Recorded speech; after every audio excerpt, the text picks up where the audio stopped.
దేవునామానికి మహిమ కలుగును గాక. ప్రియదేవుని బిడ్డలారా, ప్రతి ఉదయకాలం ఎంతో దేవుడు ఆత్మీయంగా మనల్ని బలపరుస్తూ, దైవికంగా ఒక మంచి వాక్కు నుంచి మనల్ని ప్రార్థనా పూర్వకంగా దేవుడే సిద్ధపరుస్తూ బలపరుస్తూ నడిపిస్తున్నాడు కదా. ప్రతిదినం దైవ వాక్కు కొరకు మనం ఎంతగానో ఆశతో ఎదురు చూస్తూ ఉన్నాం కనుక, ఎంతమంది వాగ్దానాల కొరకు ఆశతో ఎదురు చూస్తున్నారో ఖచ్చితంగా ఆశపోయిన మీ ప్రాణాన్ని దేవుడు తృప్తిపరుస్తూ, మీకు కావాల్సిన ఈవులన్నీ దేవుడు దయచేస్తూ, మీకు సహాయం చేస్తూ, మీకు అద్భుతాలు దేవుడు చేయబోతూ ఉండగా ఈ దేవుడు మనతో ఏం మాట్లాడుతున్నాడు చూద్దాం. పరిశుద్ధ లేఖన గ్రంథంలోంచి యెషయా గ్రంథం 61వ అధ్యాయం 7వ వచనం చదువుకుందాం.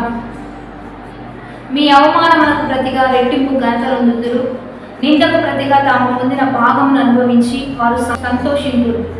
వారు తమ దేశంలో రెట్టింపు భాగమునకు కర్తలగుదురు, నిత్యానందము వారికి కలుగును. దేవుడు ఈరోజు మనకి ఇచ్చిన బలమైన వాక్కు, మీ అవమానములకు తగిన రెట్టింపు ఘనత మీరు పొందేదారు.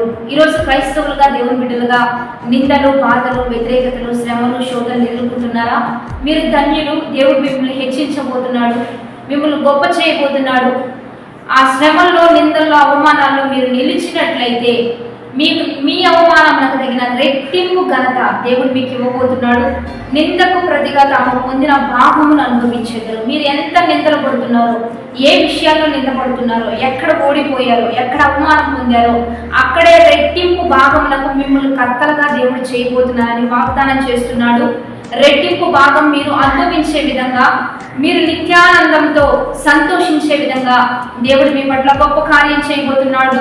వారు తమ దేశంలో రెట్టింపు భాగమునకు కర్తలగుదురు.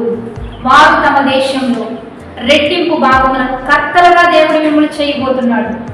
మీరు నివసించే దేశంలో, మీరు ఉండే ప్రాంతంలో మీరు ఎక్కడ అవమానం పొందారో, ఏ ప్రాంతంలో వెలివేయబడ్డారు, ఏ ప్రాంతంలో తక్కువ చేయబడ్డారు, ఎక్కడ మీ మంచిని ఓర్వలేక, మీ యొక్క నీతిని ఓర్వలేక, మీ యథార్థతను సహించలేక, మీ భక్తిని ఓర్చుకోలేక ఎక్కడ మిమ్మల్ని నిందించారో, ఎక్కడ మిమ్మల్ని గాయపరిచారో, మీ ఆశీర్వాదాన్ని చూసి, దేవుడు మీ పట్ల చేస్తున్న కృపను, చేస్తున్న అద్భుతాలను చూసి, దేవుడు చూస్తున్న కృపను చూసి తట్టుకోలేక ఎంతమంది మిమ్మల్ని బాధించారో అక్కడే మీకు రెట్టింపు భాగంనకు, ఆ పట్టణంలోనే మీరు రెట్టింపు భాగంనకు కర్తలుగా దేవుడు మిమ్మల్ని చేయబోతున్నాడు. రెండవదిగా, వారు సంతోషించెదరు, నిత్యానందము వారికి కలుగును. నిత్య ఆనందము దేవుడు మీకు ఇవ్వబోతున్నాడు. ఇక సంతోషమై, ఇక సమాధానంతో దేవుడు మిమ్మల్ని, మీ కుటుంబాలను ఇవ్వబోతున్నాడు.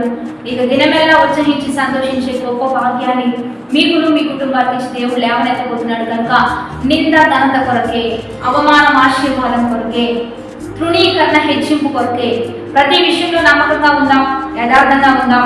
దేవుడు చూపే కృపలను బట్టి ఇప్పుడే మనం సంతోషిస్తూ, ఉత్సహిస్తూ ప్రతి విషయంలో ధైర్యంగా నిలబడి నమ్మకంగా, యథార్థంగా ముందుకు కొనసాగుదాం. వాగ్దానాన్ని బట్టి ప్రార్థన చేద్దాం. పరిశుద్ధుడా, మహోన్నతుడా, గొప్ప దేవా, ఈ దినం మీరు మాకు ఇచ్చిన బలమైన వాక్ వచ్చిన బట్టి నీకు మహిమ. ఎంతమంది బిడ్డలు ఈ వాగ్దానం చూస్తున్నారు, ఈ వాక్ వచ్చినారన్నీ బిడ్డల పట్ల రూఢీపరిచయ్యా. వారికి నింద, అవమానం, వ్యతిరేకత, నష్టము, కరువు, ఖడ్గము, హింస, ఉపద్రవం అన్నింటిలో మీరే తోడున్నారు, నడిపించారు.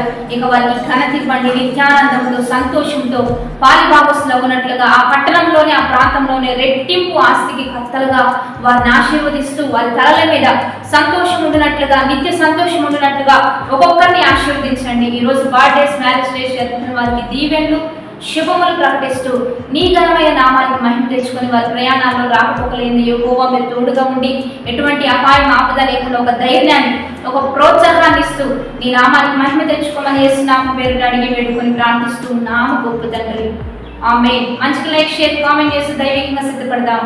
Have a blessed day. Amen.